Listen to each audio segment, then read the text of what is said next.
asalaamaaleykum wa rahmatullahi taala wa barakaatuhu mbokki internet yi safoo suivre seen YouTube Gaïndé Fatma TV ñoo ngi leen di ziar bu baax a baax te ñoo ngi woon fii ci daayira yi Jaalibatul Buruur ci njiitu Sëriñ Abdou Ahad Wañaan ñuy def lu am solo ci weeru safar gi di ko dalee le premier safar ba 18 safar suba ak ngoon daayira ji dinañu wàcce ay kaamil alxuraan yu takkoo takku. image yi ngeen di gis nii mooy këram gi nekk fii ci Mariana mboolem dongo yi doon jàngi kaamil alxuraan yi daje fi ngir jeexantal kaamil yi ci weeru safar yi mbokk yi safoo suivre Gaïndé Fatma TV ñu bàyyi leen ngeen seetaan image yu am solo yi ñu leen indil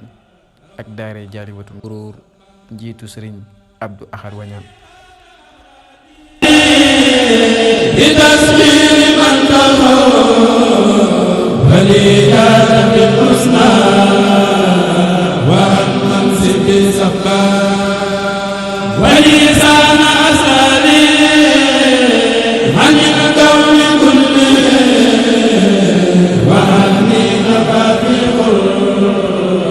Hadi